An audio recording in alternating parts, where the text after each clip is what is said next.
आला आला आला आमच्या सगळ्यांचा मोठा भाऊ आला. आणि आज भाई नाही का, सूर्यापेक्षा ज्याचं तेज जास्त आहे, ग्लो इतका ओसंडून वाहतोय, असे आमचे मोठे भाऊ आज आलेत. नवनिर्वाचित नवरदेव, ज्यांचं की आता मागच्या 2-3 महिन्यापासून यस म्हणजे आणखीन भाऊची चलती आहे घरात.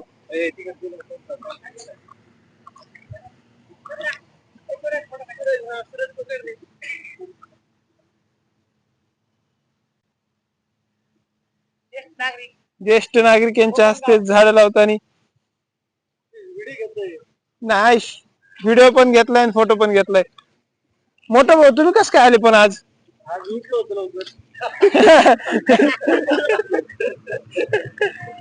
अरे भाई एक नंबर.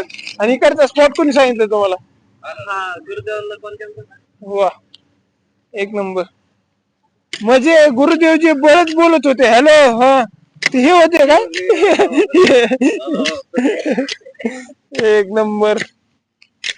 झाड लावताना सगळी गँग आहे, मस्त वाटतं. झाड लावत असताना तेच खरंच भारी वाटतं.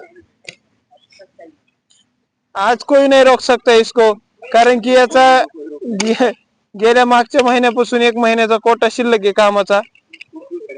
खूप दिवसानंतर हा भाऊ उठलेला आहे. काय होतंय, रात्री थोडस लेट होतंय झोपायला. भाऊच्या मागे सध्या भरपूर काम आहेत त्यामुळं.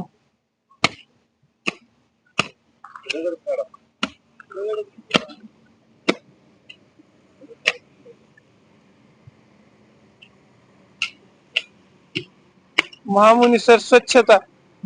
महामुनी सरांचे आपण जे झाडाचे खालचे पाऊच फाडले होते, पिशव्या, त्या परत गोळा करतायत सगळे.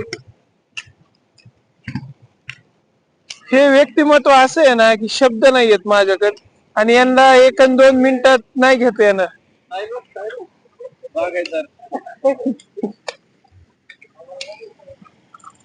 ते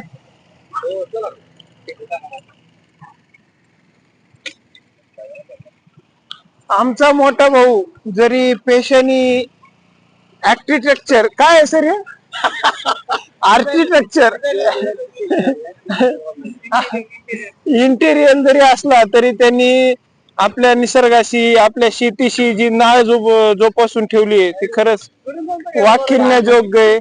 हे खरंच मोठा भाऊ जरी असला तरी तो दिवसात 1 तास शेतीसाठी देतो. खरंच बहुत भारी माणूस आहे हा. आणि तुम्ही बघ, हा, आणि चेहऱ्यावर मी अगोदर बोललो ग्लो आहे, त्याचं कारणच ते निसर्गाशी असलेली त्यांची साथ. चला आता झाड तर कम्प्लीट झाले सगळे. आता मिशन आहे पाणी देण्याचं.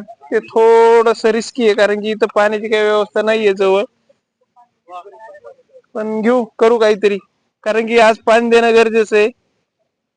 झाड आपले थोडे सुकलेले आहेत, पण देणार पाणी.